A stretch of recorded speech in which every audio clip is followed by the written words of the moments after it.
Buenos días, hermanos, ¿cómo están ustedes? Es un gozo para mí otra vez estar aquí reunido a través de este medio para llevar la palabra de Dios.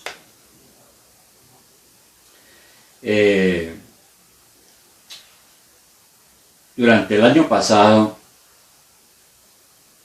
casi todo el año, hasta el mes de septiembre, nosotros estuvimos llevando una serie de mensajes a través de la carta del apóstol Pablo a los Corintios. Si ustedes recordarán, hablamos de muchos aspectos importantes que el apóstol plantea sobre el liderazgo. Hablamos también de los dones espirituales, que habían sido un gran problema finalmente en la iglesia. Y tratamos de explicar en qué consistía cada don. Y luego nosotros llegamos al capítulo 13, donde habla acerca de el amor de Dios. Y ahí habíamos quedado en el mes de septiembre. Es bueno terminar las cosas que uno empieza. Por esa razón vamos a continuar en este nuevo año con esa serie de sermones expositivos, retomando ellos en el capítulo 13, y para hoy tenemos los versículos 8 al 13. Capítulo 13, versículos 8 al 13. Como lo dije, el apóstol ha venido explicando casi con lujo de detalles lo que es el amor verdadero. Tan importante es tener este amor de Dios en nuestro corazón, que es lo único que permanecerá para siempre, el amor. Pablo profetiza que finalmente los dones carismáticos se acabarán. No hay que darles mucha importancia. Y todas esas manifestaciones que se dieron en la iglesia de Corinto y que dieron lugar a supersticiones, excesos y desenfrenos, todo eso debe desaparecer. Pero como iglesia avanzamos hacia la madurez. Pablo ya lo había expresado en esta misma carta, especialmente en el capítulo 2, versículo 6, lo siguiente. Él había dicho: sin embargo, hablamos sabiduría entre los que han alcanzado madurez. Y sabiduría no de este mundo, ni de los príncipes de este mundo, que perecen. Mas hablamos sabiduría de Dios en misterio, la sabiduría oculta, la cual Dios predestinó antes de los siglos para nuestra gloria. Entonces Pablo dice que desde luego es así en la iglesia, avanza hacia la madurez. Hablamos de una sabiduría de Dios entre los que han alcanzado madurez. Esto significa entre los que han desarrollado un carácter cristiano, entre los que ya han madurado espiritualmente y entienden la verdad de Dios. El que no ha madurado espiritualmente es un niño, hablando en términos espirituales. Uno encuentra esto en la carta a los Hebreos, en el capítulo 5. Tenemos varios versículos aquí que es bueno que los miremos, y para eso concedo una pausa breve para que usted busque en su Biblia. Pero en Hebreos 5, 13, 14 dice lo siguiente el escritor: y todo aquel que participa de la leche es inexperto en la palabra de justicia, porque es niño. El autor dice que cuando uno es inmaduro, cuando uno es recién convertido a Cristo, cuando uno no conoce muchas cosas y apenas está aprendiendo la doctrina de Cristo, uno es como un niño, y esa primera doctrina se le conoce como la leche espiritual. Pero el alimento sólido, desde luego, es para la gente que ya tiene más conocimiento. Esto nos hace pensar en que la madurez espiritual se adquiere por etapas. Es un proceso. Sin embargo, aunque estamos en ese proceso hacia la madurez, y como dice aquí Pablo, todavía estamos incompletos. Y el apóstol entonces habla aquí nuevamente como habló en el versículo 2 anteriormente. Ahí en el capítulo 13 en el que estamos, pero en el versículo 2, él dice que si tuviésemos profecía, entendiésemos todos los misterios y toda ciencia, y si tuviésemos toda la fe, de tal manera que trasladáramos los montes. Eso es de una manera irónica que lo dice el apóstol, ¿no? Y si tenemos todo eso, pero no tenemos el amor, de nada sirve. Podemos tener toda la capacidad para predecir el futuro, hablar las lenguas celestiales, tener todo el conocimiento humano.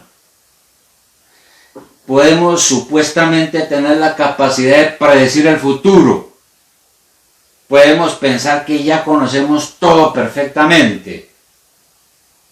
Pero ¿qué pasa? Dice aquí Pablo ahora en el versículo 9 de este capítulo 13, dice, leamos desde el 8, dice, el amor nunca deja de ser, pero las profecías se acabarán, y cesarán las lenguas, y la ciencia acabará. Porque en parte conocemos y en parte profetizamos. Entonces, es en parte todo lo que nosotros podemos predicar, enseñar. Solamente podemos hacer lo que Dios nos ha revelado. Y luego el apóstol dice entonces que en ese proceso de madurez como iglesia también nosotros esperamos lo perfecto.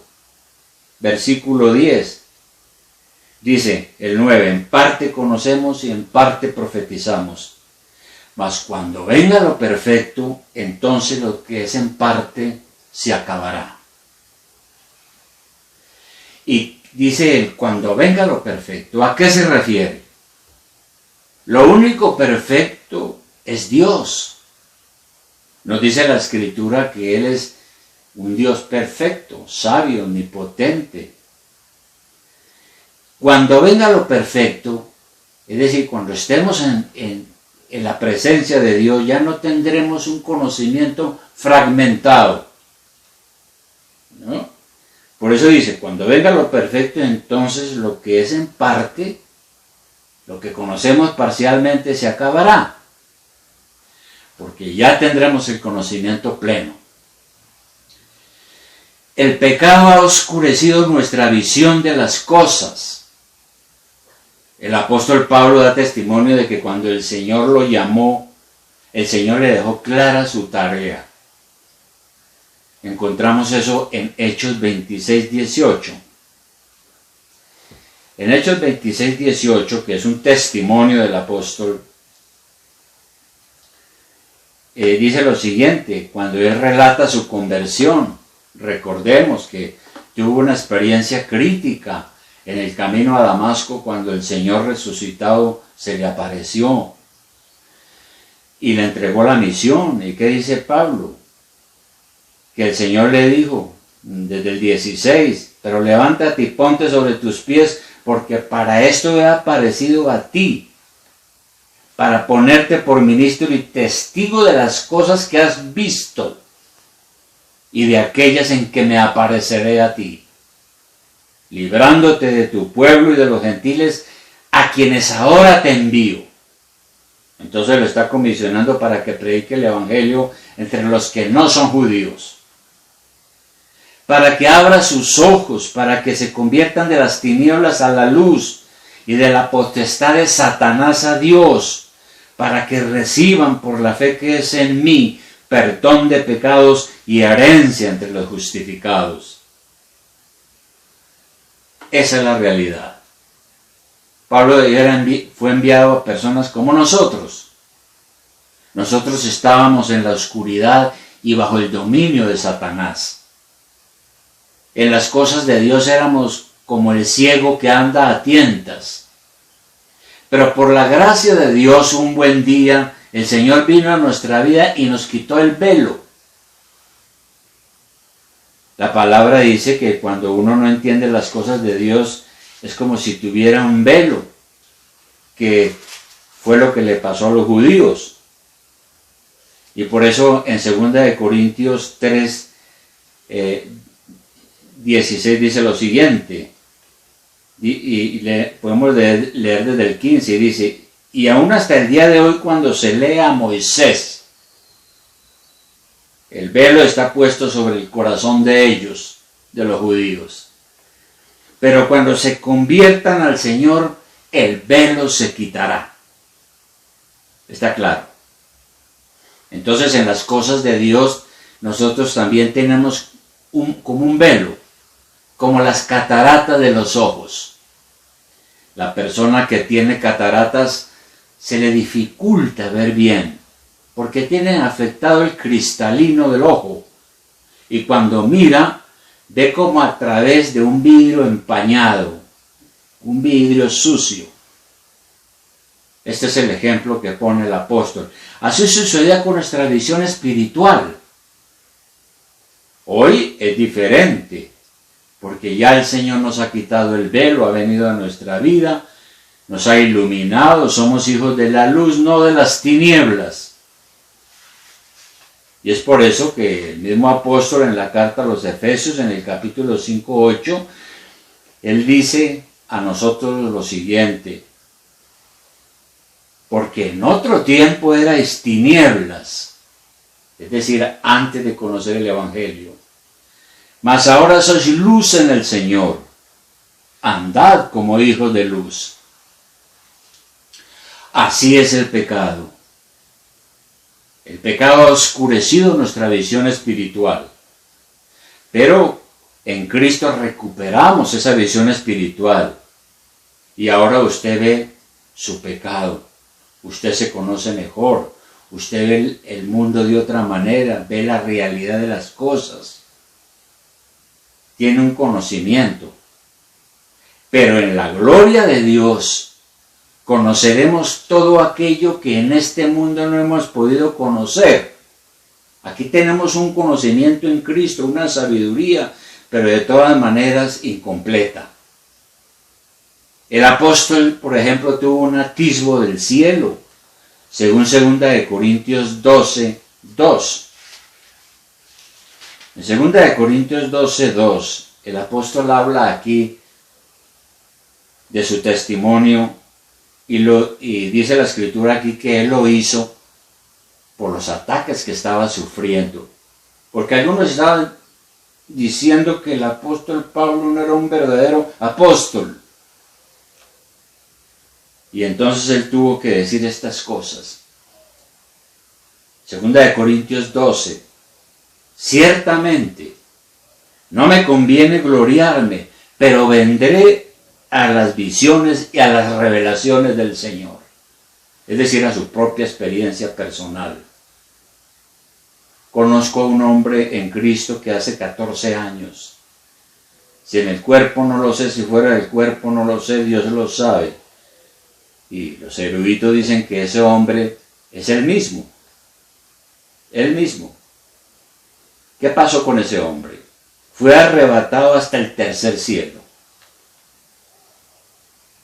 Que también se dice que es la gloria de Dios. Y conozco que fue cuarto, que fue arrebatado al paraíso, donde oyó palabras inefables que no le es dado al hombre expresar.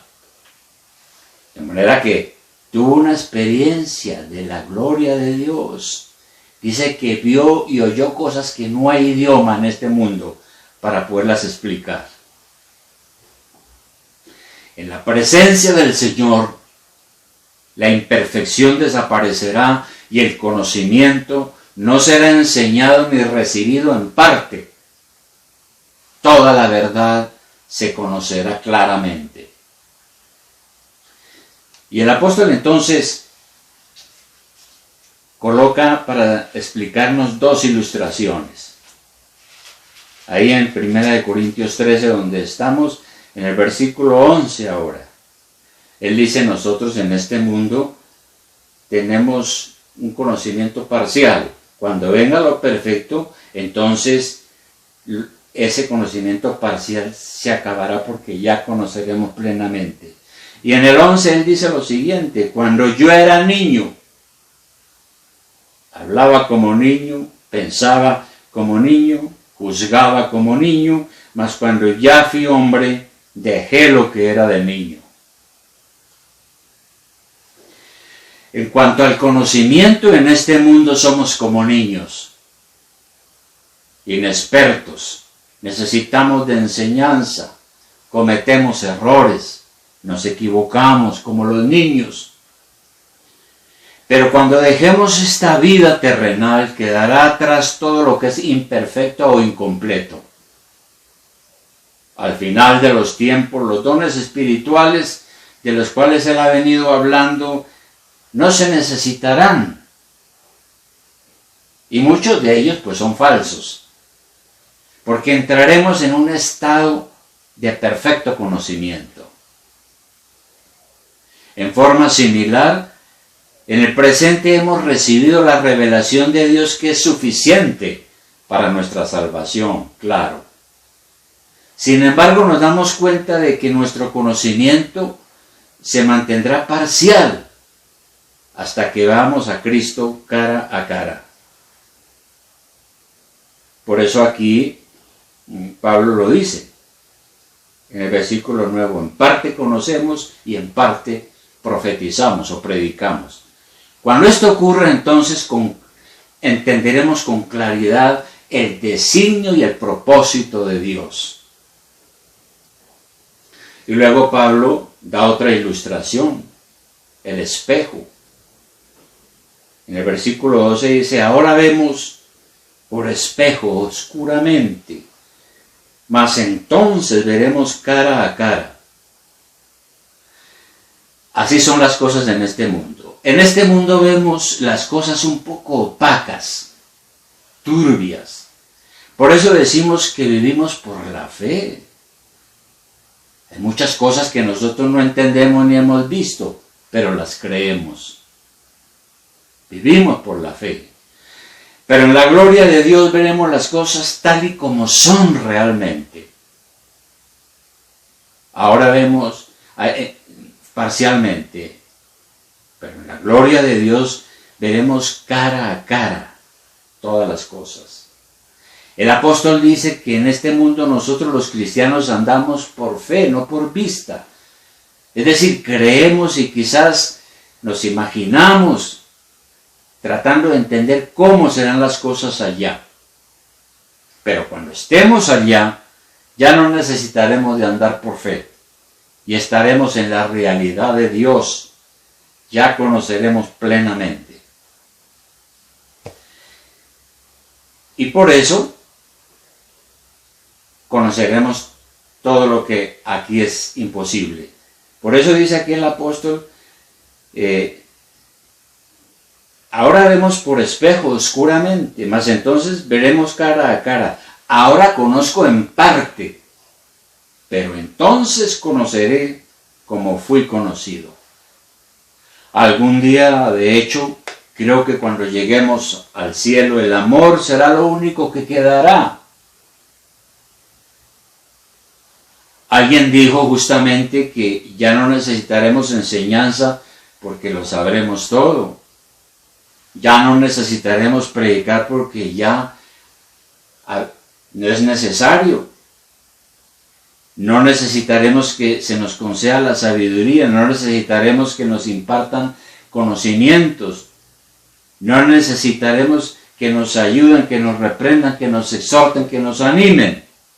O que oren por nosotros, o que hagan algo por nosotros, porque seremos como el Señor Jesucristo. De manera que así es la situación. Como iglesia avanzamos hacia la madurez. el primer asunto, ¿no es cierto? Como iglesia permaneceremos en este amor de Dios hacia la madurez. Como iglesia esperamos lo perfecto, por supuesto. Y como dije, como iglesia permaneceremos en el amor de Dios. Porque ¿qué dice el versículo 13? Después de Pablo explicar todo esto, que todo esto es parcial, imperfecto, entonces vendrá un tiempo mejor cuando venga lo perfecto, y dice, y luego aquí en el 13 dice, y ahora, por ahora, permanecen la fe, la esperanza y el amor, estos tres, pero el mayor de ellos es el amor. Por ahora, mientras llega lo perfecto, Dios nos concede que practiquemos la fe, la esperanza y el amor. La fe, por supuesto, andamos en este mundo por la fe, porque creemos en nuestro Señor y Salvador. La esperanza, claro. La fe nos conduce a la esperanza, porque fe es esperar lo que no veo, es estar convencido de aquello que Dios me ha prometido, aunque no lo veo. Por ahora practicamos esta fe y esta esperanza. Y el amor, porque el amor de Cristo reina en nuestros corazones. Sin embargo, en el cielo no tendremos necesidad de las dos primeras. Permanecerá el amor. Por supuesto que el amor permanecerá porque Dios es amor. El cielo es todo lo contrario al infierno, porque el infierno es diferente. En el cielo reina el amor, que permanece para siempre, pero en el infierno reina el odio. Es un mundo de odio. En este mundo vivimos entre el amor y el odio. En cambio, el cielo es un mundo de amor, sin ningún odio. El infierno es el mundo al que pertenecen todos los que están en un estado sin Cristo. Por eso en Apocalipsis 22:14, la revelación nos dice lo siguiente, dice que al final dice lo siguiente, 22:14 dice, bienaventurados los que lavan sus ropas. Aquí esto es una referencia a la redención en Cristo, a los que son lavados por la sangre de Cristo, para tener derecho al árbol de la vida y para entrar por las puertas en la ciudad. La ciudad de Dios, que es una figura para hablar del cielo. 15, mas los perros están afuera, y los hechiceros, los fornicarios, los homicidas, los idólatras, y todo aquel que ama y hace mentira. Así las cosas, el infierno debe ser un lugar espantoso, porque allí se manifiesta la ira de Dios contra el pecado. En el infierno reina el odio, en cambio en el cielo reina el amor. En el infierno todo es horrible, monstruoso. Está habitado por los demonios y los condenados. Ahí están los que odian a Dios y mueren sin salvación. Hay muchos pasajes bíblicos que nos permiten concluir que en el infierno no habrá compañía, ni amor, ni compasión, ni amabilidad, ni lástima, ni ayuda, ni consuelo. En el infierno los pecadores no se beneficiarán de ningún modo del amor, de la bondad, la paciencia y la misericordia de Dios, porque no existe. Es una separación completa de Dios. En la gloria de Dios o en el cielo no hay odio. No hay odio. Este sentimiento pecaminoso que ha puesto al hombre contra el hombre. Este pecado que causó el primer homicidio. Este sentimiento pecaminoso que ha generado guerras interminables. Ese sentimiento ya no existirá porque viviremos en el amor de Dios, que es perfecto. En los versículos anteriores, Pablo ha sido claro en cuanto a que si usted presume de hablar en lenguas celestiales, o de ser un maestro, o de tener una gran fe, o de repartir a los pobres, o aún hasta de estar listo para morir por la causa de Cristo, pero no tiene el amor de Cristo en su corazón, de nada le sirve. Así las cosas, tenemos que preguntarnos: ¿tengo la fe, la esperanza y el amor? ¿Cuánto del amor de Dios tengo en mi corazón? Porque aunque ahora somos cristianos y Dios nos ha dado un nuevo corazón, aún seguimos en la lucha contra el pecado. Aún seguimos siendo humanos con una naturaleza pecaminosa. Cada día estamos enfrentados a tentaciones y nos podemos ver comprometidos en situaciones indeseables, situaciones que quizás se puedan solucionar mejor si tenemos el amor de Cristo. Ya lo vimos, ya Pablo ha dicho que ese amor es sufrido, es bueno, el amor no tiene envidia, el amor no es jactancioso, no se envanece, no hace nada indebido, no busca lo suyo, no se irrita, no guarda rencor, no se goza de la injusticia, mas se goza de la verdad. Todos los días tenemos que, ante ciertas situaciones en las cuales tenemos que reaccionar, tenemos que detenernos y preguntarnos: un momento, soy un cristiano, ¿cómo puedo actuar mejor? Uno no puede dar rienda suelta a sus impulsos emocionales. Y esto no es fácil, porque todos los días encontramos dificultades, gente complicada y muchas otras cosas. Pero tenemos que dar ejemplo, porque ahora tenemos la fe, la esperanza y el amor mientras viene lo perfecto. En este mundo andamos por fe, no por vista. Lo hemos dicho ya, y Pablo lo dijo en 2 Corintios 5:6, cuando él dijo: nosotros vivimos confiados siempre, sabiendo que entre tanto que estamos en el cuerpo, o sea, en este mundo, estamos ausentes o lejos del Señor, porque por fe andamos, no por vista. Pero confiamos, y más quisiéramos estar ausentes del cuerpo y presentes al Señor. Por tanto, procuramos también, o ausentes o presentes, serle agradables. De manera que, mientras llega ese día, procuremos agradar a Dios. Viene ese día en el cual recibimos todo lo que Dios nos ha prometido. Recibiremos todo lo que Dios nos ha prometido, sobre lo cual hemos tenido nuestra esperanza, el día en que todo se cumplirá. Mientras tanto, experimentemos y gocémonos en este amor de Dios, como dice 1 Juan 4:15. 1 Juan 4:15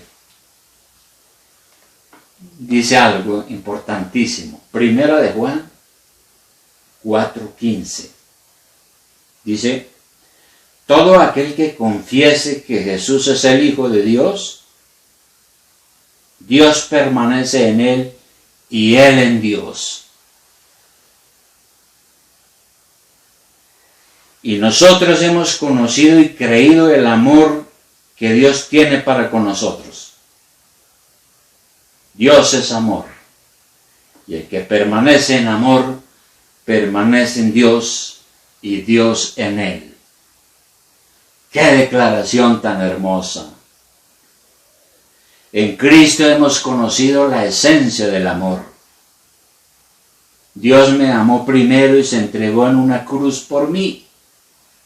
Es por esto que el amor es lo más excelente. Este amor, tal y como el Señor nos lo ha revelado. Así las cosas, apreciado hermano, tenga presente esto de hoy en adelante. Tengámoslo presente.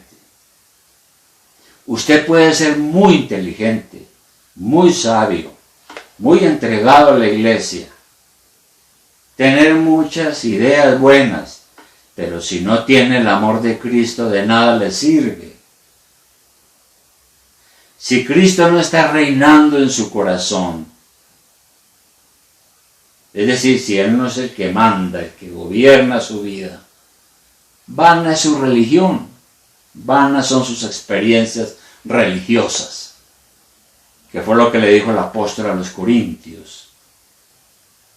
El amor es una de las virtudes cristianas que nunca va a faltar. Este amor de Dios solamente lo podrá disfrutar quien ha sometido su vida al Señor. El que quiera vivir según sus propias ideas, según sus propias libertades personales, el que quiera ser libre para hacer lo que le venga en gana, nunca experimentará el amor de Dios en su vida. Porque necesita arrepentirse y someter su vida a Cristo, su Salvador y Señor, quien nos amó y se entregó a sí mismo por nosotros. Ese es el punto, y eso es lo que debemos de hacer. Que Dios nos ayude, hermanos, realmente a tener ese amor de Cristo, que es un don de Dios para nosotros, cuando realmente nos sometemos al Señor y nos arrepentimos. Que Dios lo ayude. Vamos a orar. Amado Dios y Padre Celestial, muchas gracias, eterno Señor, por esta palabra tuya hoy. Gracias, Padre, porque hemos podido entender el Evangelio. Gracias, Dios eterno, porque tú nos has llamado. Nosotros creemos que tú nos has llamado y nos has dado fe y esperanza y nos has derramado el amor tuyo en nuestro corazón para que podamos amarte, pero también para que podamos vivir una vida mejor y tener una buena relación con nuestro semejante. Perdónanos, Señor, cuando a veces fallamos. Seguimos en la lucha, Señor, contra el pecado y todas estas cosas. Perdónanos, Señor, y ayúdanos a mejorar. Te lo pedimos en el nombre de Jesús nuestro Señor. Amén.